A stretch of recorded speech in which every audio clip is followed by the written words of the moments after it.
बच्चों, हमने भाषा अपना फर्स्ट टॉपिक फिनिश कर लिया है। अब आज मैं आपको दूसरा टॉपिक सिखाने वाली हूँ, व्याकरण का वर्ण विच्छेद, यानी वर्णों का अलग अलग करना। इसका मतलब होता है विच्छेद यानी अलग करना।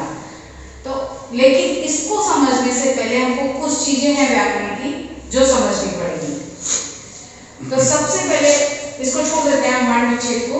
इससे पहले हमें कुछ चीजें हैं जो आप पहले जानते हो, लेकिन फिर से हमको उनको एक बार समझना पड़ेगा वर्ण विच्छेद करने के लिए, क्योंकि आपको ना अगर डायरेक्ट सीखोगे तो फिर आपको समझ में नहीं आएगा, फिर आपको रटने वाला काम करोगे।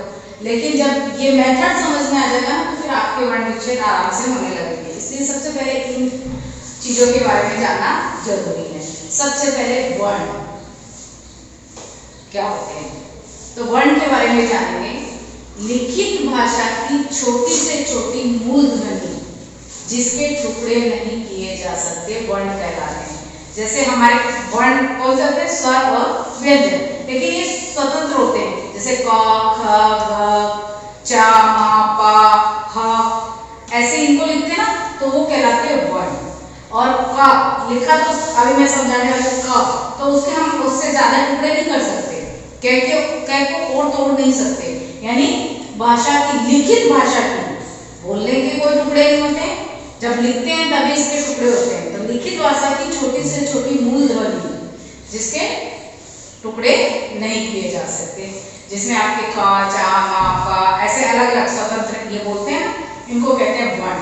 जैसे मैं एक उदाहरण से आपको बता रही हूँ, देखो, राम बाजार गया, ये आपकी एक सेंटेंस है, राम बाजार गया। अब किसी का देखो विश्लेषण करेंगे। विश्लेषण यानी इसको जब हम विस्तार से समझेंगे, इसके जब टुकड़े करेंगे। देखो, राम रा बाद में कौन सी स्वर की भाषा आ रही है, र के साथ तो ए की आ रही है, लेकिन रा आ की मात्रा लगी तो रा कौन सा स्वर रा है आपकी, आ। तो हमेशा व्यंजन पहले लिखते हैं, स्वर बाद में लिखते हैं जब भी विश्लेषण करते हैं। एक चीज और मैं यहीं पे समझा देती हूँ आपको, छोटी ई की मात्रा ये लगाते कहां से, हम आगे से लगाते हैं, लेकिन जब इसका विश्लेषण करते हैं किसी पे ई की मात्रा लगी हुई है जैसे की, तो जब इसको अलग अलग करेंगे ना तो कै पहले आएगा और मात्रा बाद में आएगी, पहले मात्रा नहीं आएगी। ये बच्चों ध्यान रखने वाली चीज है, क्योंकि इसमें बहुत सारी मिस्टेक ई वाले में होती है। जब छोटी ई की मात्रा लगाते हैं तो मात्रा आगे लगती है, तो आप लोग सोचते हो कि ये आगे लगी हुई, तो इसको जब विश्लेषण करें यानी वर्ण विच्छेद करें तो इसको पहले लगाएं। ऐसा नहीं है, स्वर हमेशा कहाँ आएगा, पीछे ही आएगा। भले ही ये चढ़ा लगाते समय हम इधर से लगाएं, लेकिन जब इसका विश्लेषण करेंगे तो ये मात्रा हमेशा व्यंजन के बाद ही आएगी। तो मात्रा कहाँ है, पहले कै आएगा, फिर उसके बाद छोटी की मात्रा इधर से ही दिखाएंगे हम लोग, पीछे की साइड से। अब देखो, रा, इसमें व्यंजन क्या है, र है, ये नीचे ये चीज लगाई, इसको हल चिन्ह कहते हैं। इसका लगाने का मतलब है कि र क्या है, ये आधा है, मतलब इसमें स्वर अभी नहीं लगा हुआ। जब स्वर व्यंजन से अलग करते हैं तो इसके नीचे ये लगाते हैं हम। इसका मतलब होता है कि र स्वर के साथ नहीं है, तो इसको पूरा नहीं बोल सकते हम, र नहीं बोल सकते, तो र धीरे से मतलब आधा ही बोला जाएगा। तो र प्लस आ, कौन सा स्वर आ रहा है इसके साथ में, आ। यहाँ लिखने में नहीं लिखा है हमने, देखो सिर्फ आ की क्या लगाई है, मात्रा लगाई है, अ साथ में नहीं लिखा है।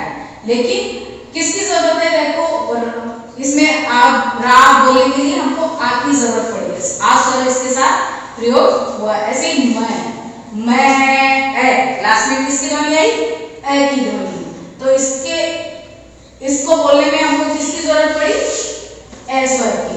तो जो व्यंजन है वो बिना स्वर के नहीं बोले जा सकते, उनको बोलने के लिए किसकी मदद लेनी पड़ती है, स्वर की। यानी व्यंजन हमेशा स्वर की सहायता से ही बोले जाते हैं, और जो स्वर होते हैं वो स्वतंत्र होते हैं, उन्हें किसी की मदद की जरूरत नहीं होती है, वो स्वतंत्र रूप से बोले जाते हैं। तो ये हो गया हमारा मैं प्लस ए। ऐसे क्या बना इसका, अब इसको जब हम एक साथ करेंगे तो राम शब्द बन रहा है। ऐसे ही आ जाओ, बाजार, इधर लिखा हुआ बाजार है, तो ब प्लस आ प्लस ज प्लस आ रे प्लस अब सबको अलग अलग करेंगे तो हमारा क्या होगा, ये बाजार बनेगा। ऐसे ही गया, गया में गए, गए के साथ क्या है, कौन सा स्वर है, ए स्वर के साथ गए बोला जाता है, तो गए या, ये क्या हो गया हमारा गया। ऐसे ही वर्णमाला, समझ में आया बच्चों? एक बार फिर बताती हूँ कि जब विश्लेषण इसका करेंगे तो कोई भी व्यंजन होगा उसमें से स्वर को अलग करना है, और जब स्वर को अलग करते हैं तो व्यंजन क्या रह जाता है, आधा रह जाता है, उसके नीचे हम ये लगाते हैं तब भी वो आधा माना जाएगा। अगर इसके नीचे आप ये नहीं लगाते हो तो वो क्या माना जाएगा, पूरा रहेगा। फिर उसको आप इस तरह से अलग करके ए को नहीं लिख सकते, वो रे फिर इसी के साथ में काउंट होगा। अगर इसका विश्लेषण करेंगे तो हम इस तरीके से करेंगे, स्वर को अलग, व्यंजन अलग, और जब व्यंजन अलग होता है तो वो क्या हो जाता है, आधा। ये समझ आ गया? अब नीचे चलते हैं। वर्ण के बाद आता है आपके वर्णमाला। अब ये वर्ण थे, ये तो क्या थे, स्वतंत्र थे, इनको क ख ग म च प ऐसे बोलते हैं। लेकिन जब इन्हीं वर्णों को हम क्रमबद्ध तरीके से यानी व्यवस्थित रूप से लिखते हैं, ये देखो मैंने लिखे हुए हैं स्वर ए आ ई उ री, ऐसे लिखते हैं। जब हम उसको बिल्कुल लाइन से व्यवस्थित तरीके से, तब वो कहलाती है आपके वर्णमाला। ऐसे ही व्यंजन में क ख ग, ये अब हमने क्या लिखे हुए यहाँ पर, व्यवस्थित तरीके से लिखे हुए हैं व्यंजन, तो ये कहलाती है हमें हमारी वर्णमाला, यानी वर्णों का ही व्यवस्थित क्रम क्या कहलाता है, वर्णमाला।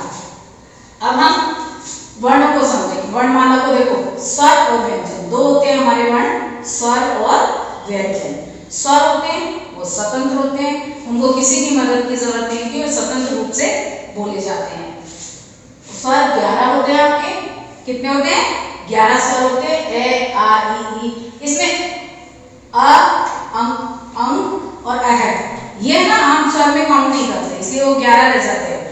अगर इनको काउंट करेंगे तो 13 हो जाएंगे, फिर ये वाले हम उसमें स्वर में काउंट नहीं करते, इनको अलग से नाम दिया हुआ। देखो मैंने यहाँ लिखा हुआ आपको समझाने के लिए, जैसे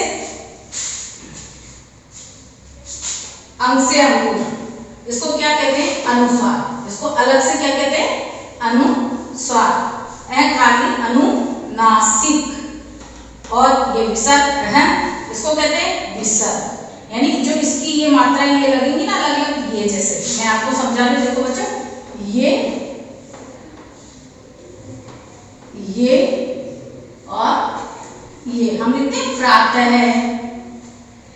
छह, तो इसमें हम ये आगे 2 डॉट लगाते हैं, इनको कहते हैं विसर्ग। क्या कहते हैं, विसर्ग। तो इनके अलग से नाम है, अनुस्वार, अनुनासिक और विसर्ग। ये हमारे क्या हो गए, स्वर हो गए। और स्वर कितने होते हैं, 11 होते हैं, बाकी ये अलग से गिने जाते हैं, इनकी मात्राएं भी अलग होती हैं और इनको अलग नाम से ही बुलाया जाता है।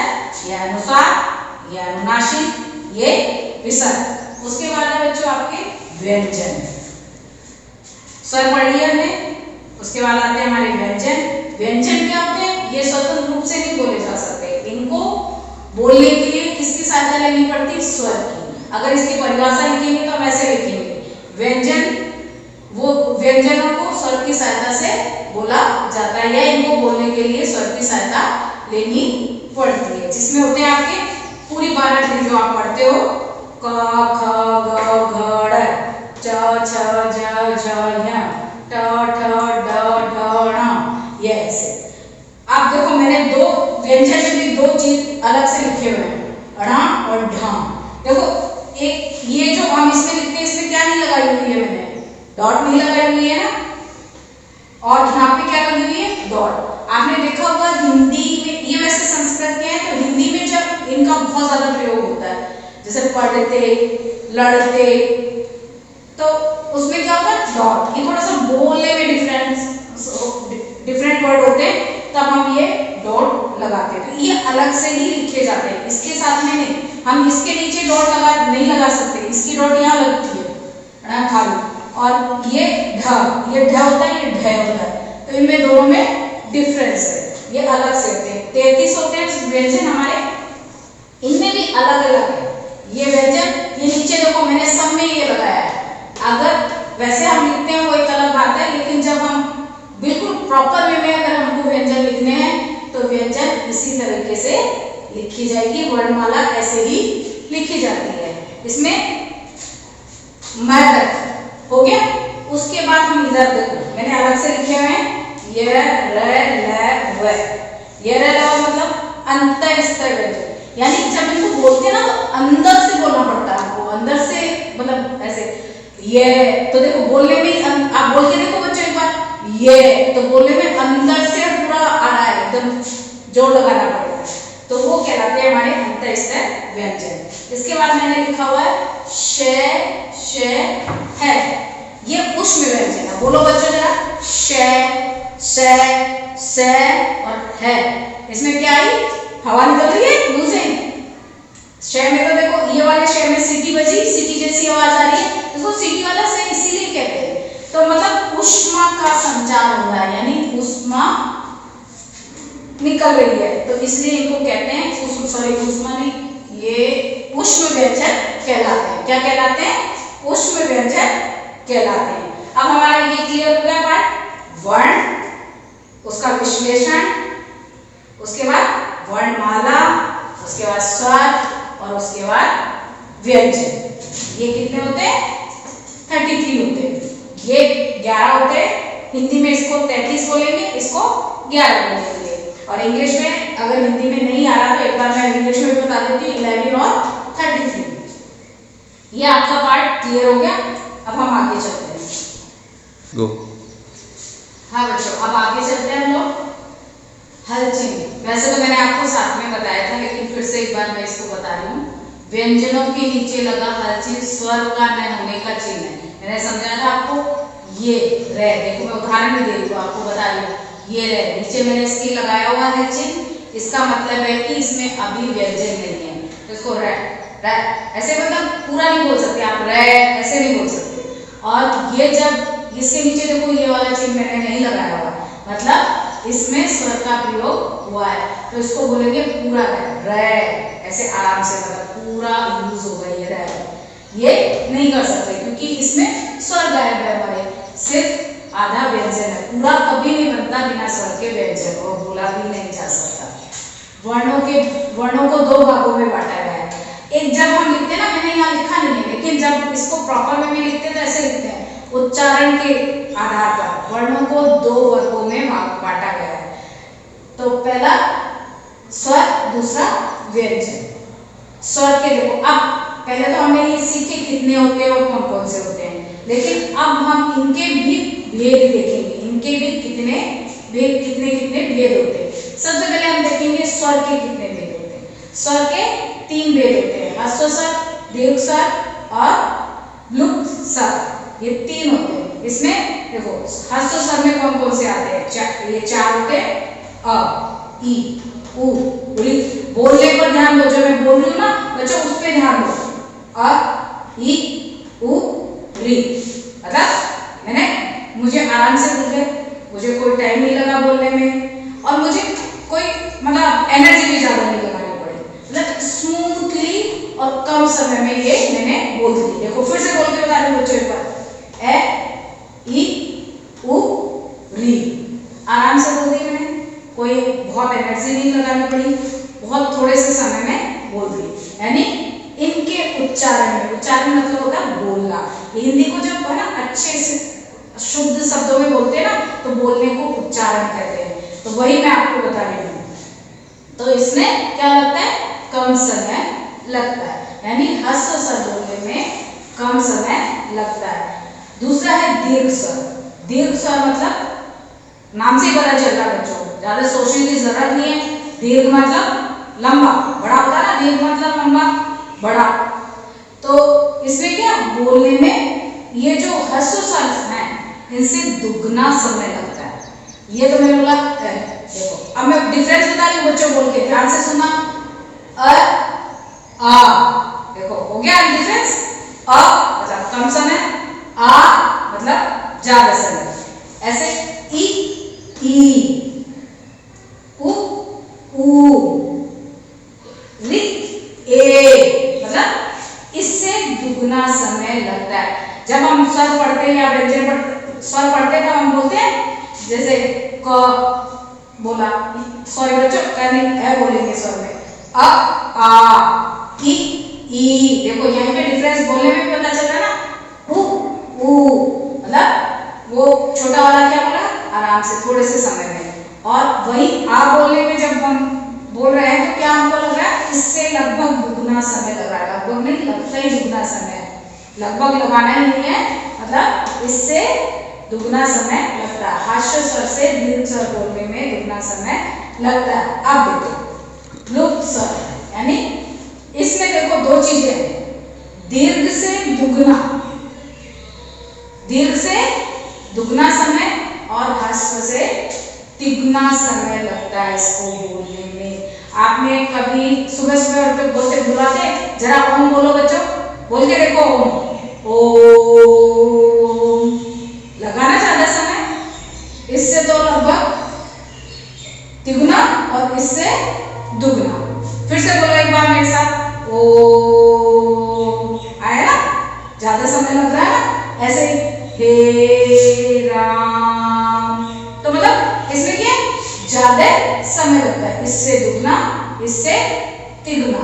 तो स्वर के कितने प्रकार हमारे, 3 प्रकार हैं, और मैंने ये भी बता दिया कैसे कैसे इनके। देखो ह्रस्व स्वर में ए ई उ री आते हैं, दीर्घ स्वर में आ ई उ ए आई ओ औ आते हैं। फिर आपके लुप्त स्वर में हे राम ओम, ये वाले देखो, इनको लिखने का एक होता है, ये लगाते हैं बीच में, ये चीजें को मैंने लिखी हुई है। आ गया बच्चों, क्लियर हो गया। अब आगे चलते हैं लोग, इसके बाद हम सीखेंगे व्यंजन। जैसे स्वर के भेद होते हैं वैसे ही व्यंजन के भी भेद होते हैं, लेकिन मैंने पहले भी बताया जो व्यंजन है वो हमेशा किसकी सहायता से बोले जाते हैं, किसकी सहायता से उच्चारण होता है उनका, स्व-व्यंजन का उच्चारण स्वर की सहायता से होता है। इसके 3 भेद होते हैं। कितने भेद होते हैं, 3 भेद होते हैं, स्पर्श व्यंजन, अंतःस्थ व्यंजन, ऊष्म व्यंजन। स्पर्श व्यंजन कैसे पै तक, कैसे पै तक का मतलब पूरी पूरी लाइन, जैसे क ख ग घ च छ ज झ ऐसे करके पै तक, वो क्या है आपके स्पर्श व्यंजन। क्योंकि जब इनको बोला जाता है तो आपकी टंग यानी जीभ होती है वो कहीं ना कहीं टच होती है माउथ के अंदर। बोल के देखना जरा बच्चों, आज बैठ के यही प्रैक्टिस करना, क ख, तो मतलब ये जो जीभ ना मतलब माउथ में कहीं ना कहीं टच होती है, तो इसीलिए इनको कहते हैं स्पर्श व्यंजन। अंतःस्थ व्यंजन मैं पहले भी बता चुकी हूँ, यानी अंतर से बोले जाते हैं, बोल के भी बताया था मैंने, ये रे, देखो यहाँ से अंदर से बोले जाते हैं। ऊष्म व्यंजन ये होते श है, मतलब ऊष्मा यानी वायु, हवा निकलती है जब बोल के, इसीलिए तो उसको स्थिति वाला से बोलते हैं, सीटी की आवाज आती है। ऐसे इन चारों को जब बोलेंगे तो क्या वायु यानी हवा निकलेगी हमारे मुंह से थोड़ी सी बोलने में, तो इसीलिए इनको कहते हैं ऊष्म व्यंजन, यानी ऊष्मा का संचार होता है जब इनको बोलते हैं, बोलने में ऊष्मा लगानी लगती है या ऊष्मा का संचार होता है, इसलिए इनको ऊष्म व्यंजन कहते हैं। तो बच्चों हो गए क्या क्या चीज क्लियर की है आप हमने, हर्षित वर्णों के भेद, स्वर व्यंजन, फिर स्वर के भेद, उसके बाद व्यंजन के भेद, उनको हमने समझा। इनकी आपको कई बार प्रैक्टिस करनी है, जब तक बोलोगे नहीं बहुत बार बोल बोल के देखना, जैसे मैंने समझाया ना वैसे आपको इसको पूरे दिन आज बोल बोल के ही देखना है। ठीक है बच्चों, ये हमारा कंप्लीट हो गया है। हाँ बच्चों अब आगे देखते हैं। देखो एक चीज है रे के विविध रूप। रे जो होता है ना वो हम 3 तरीके से लगाते हैं इसको, इसके रूप जो होते हैं उनके नाम देखो, रेफ और पदे। रेफ जो होता है वो ऊपर लगता है सर के ऊपर, और पदे पदे, पद मतलब क्या होते हैं, पैर होते हैं ना हमारे, तो उसी से पदे बना, यानी ये पैरों में यानी नीचे की तरफ लगता है, इसलिए इनको पदे कहते हैं और इसको रेफ कहते हैं, यानी ऊपर लगता है। अब मैं इनको समझा रही हूँ। रे जब हलन मैंने समझाया क्या होता है हलन, जो हम नीचे लगाते हैं, ये देखो मैंने समझाया हुआ यहाँ पर ये भी लगाया हुआ है। ये क्या है? हलन। इसका मतलब आधा हो जाना है, अर्थात स्वर रहित होता है। यानी जब हलन अर्थात स्वर रहित होता है क्या व्यंजन, तब रेफ बनकर अगले व्यंजन के सिर पर लगता है। अगले मतलब आगे वाले। देखो मैं समझा, ये समझना पड़ेगा बच्चों, एक मिनट मैं इधर आती हूँ। जैसे कि समझाया हमने परब, तो हमारा इसको ऐसे नहीं लिख सकते परब रे, क्योंकि वो आधा है और उसको बोलने में भी वो क्लियर नहीं होगा। इसलिए देखो बोलने का डिफरेंस भी देखा, परब परब, तो ये समझ नहीं आ रहा। अब इसी को जब हम इसके ऊपर रे को देखो, इस पे मतलब ये दोनों के बीच में है, इस पे नहीं लगाना है हमको, आगे वाले पे नहीं लगाना। आप लोग बोलते पीछे, हम लोग हिंदी में जो शुद्ध होता है ना, ये आगे वाला होता है और ये इसके पीछे वाला होता है, इसलिए ध्यान रखना बच्चों। यानी रे के आगे वाले, यानी रे जहां लिखा है आधा, उसके आगे वाले वर्ण के ऊपर हम ये रे लगा देते हैं, क्योंकि ये ऐसे नहीं चल पाएगा। इसलिए ये वाला कहता है आ जाओ मेरे सर पर बैठ जाओ, मैं तुम्हें लेकर चलता हूँ। तो ये रे किसके सर पे बैठ जाता है? अपने आगे वाले के वर्ण के ऊपर, और फिर वो उसे लेकर चलता है। तब देखो अच्छे से भी जा पाते हैं, वो अच्छे से जा पाते हैं, हम अच्छे से बोल पाते हैं। ये परब नहीं, गलत है ये, इसको बोलेंगे पर। ये देखो बोलने में भी अच्छा लग रहा है और आराम से जा भी रहे, उसको आराम से ले जा रहे हैं। तो इसलिए ये कहाँ लगता है? इसके अगले वाले वर्ण के सर के ऊपर। इसके बाद है पाई वाले व्यंजनों के बाद प्रयुक्त रे पाई के नीचे तिरछा होकर प्रयुक्त होता है। तिरछा क्रय बोलते हैं ना, क्रोध क्रम। तो जो ये देखो क्या आ रहा है? रे, ये वाला है, ये किसके नीचे लग जाता है? यहाँ क्या आता है, वहां क्या था? रे आता था। डिफरेंस समझना बच्चों, यहाँ क्या रे आता था, इसलिए वे ने अपने सर पे बैठा लिया कि मैं लेके चलता हूँ तुम लोग। लेकिन यहाँ क्या है? के आधा है, रे क्या है? पूरा है। के क्या है? आधा है, रे पूरा है। इसलिए क्या बोलता है भाई तुम मेरे साथ आ जाओ, मैं तुम्हें लेके चलता हूँ।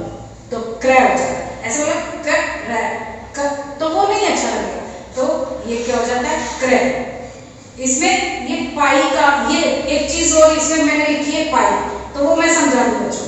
ये जिसमें ये लगती है इसको पाई कहते हैं। तो देखो जो शब्द इसके साथ बने, अब इसी में देखो आप पे, इसमें नहीं लगी हुई है ना पाई, कहीं भी पाई का अगर पाई लगा देते हैं तो ये वह बन जाता है। इसलिए ये वाला ये लाइन जो बनती है जिसके साथ, वो पाई सहित कहलाता है, मतलब जिसके साथ में पाई है। तो इसके कहाँ तिरछा ऐसे लगता है।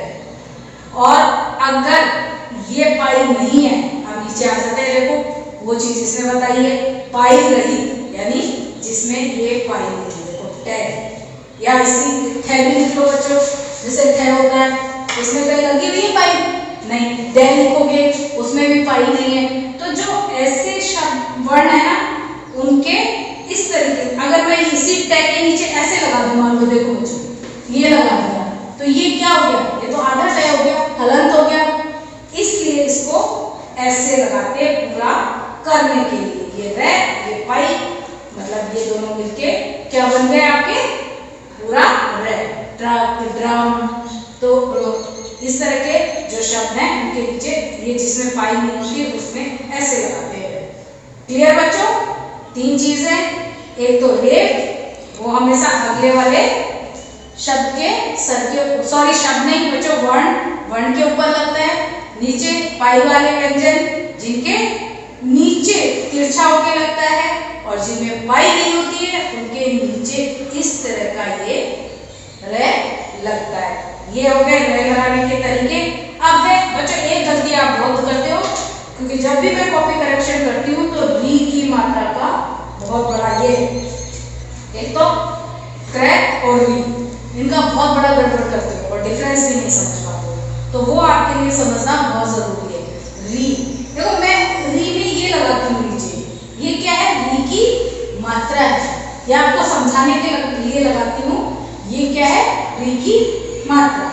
ये आता है, ये देखो री, इसके साथ लगाओ। ये मैंने पूरा लगाया है इसलिए कि आपको समझ में आए। देखिए अब देखो, यही री की मात्रा जब गे पे लगेगी तो इस तरह से लगेगी।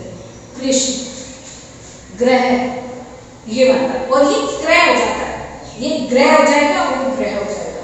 तो ये दो डिफरेंस है। आप अक्सर क्या करते हो, इसमें और इसमें सही से डिफरेंस नहीं करते हो और मात्रा हमेशा गलत लगाते हो। इसके लगाने से मीनिंग चेंज हो जाता है, उसके लगाने से अलग मीनिंग है। ये दो अलग अलग चीजें हैं, वो इनकी मात्रा है और ये रे है। ये रे है और वो री की मात्रा है। तो ये चीज बहुत ध्यान से और बारीकी से समझनी है आपको। एक तो सबसे पहली चीज समझनी, इन तीनों का जो पाई का मतलब मैंने आपको बता दिया, सीधा ऐसे लाइन, ये आपके पाई है। तो मतलब ये वाला जो होता है वो आधा रे होता है, तो वो आगे वाले वर्ण के ऊपर लग जाता है। इसमें रे पूरा होता है, व्यंजन आधा होता है, इसलिए वो व्यंजन जो पूरा होता है ना उसी पर रे आता है। वहां रे आधा है इसलिए वो चला गया दूसरे के साथ। यहाँ पर व्यंजन रे पूरा है इसलिए इसके साथ आगे की हम साथ साथ हो जाते हैं। हम साथ साथ वाले हैं ना, वही वाला कि चलो साथ मिलकर चलते हैं। या पाई रहे यानी बिना पाई के, यानी इसमें पाई नहीं है तो अब यहाँ भी इसमें भी तो रे लगाना पड़ेगा आपको, इसके ऊपर नहीं लगा सकते। तो इसको हमेशा इस तरीके से नीचे लगाते हैं। ये व्याकरण के नियम हैं जो आपको सीखने पड़ेंगे और सीखना कोई जरूरी नहीं, बस आप इन चीजों को याद रखोगे ना मतलब तो आपको अपने आप आ जाएगी। और थोड़ी सी प्रैक्टिस करोगे, इनके शब्द लिखोगे आप तो आपको अच्छे से आ जाएंगे।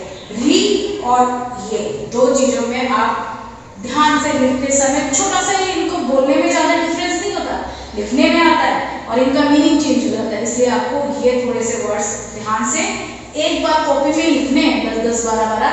आप प्रैक्टिस करोगे एक दिन तो आपको क्लियर हो जाएंगे कि इनमें डिफरेंस क्या है। सारा वर्क आपको नोटबुक में करते हुए ही चलना है। ठीक है बच्चों, आज का हमारा ये खत्म।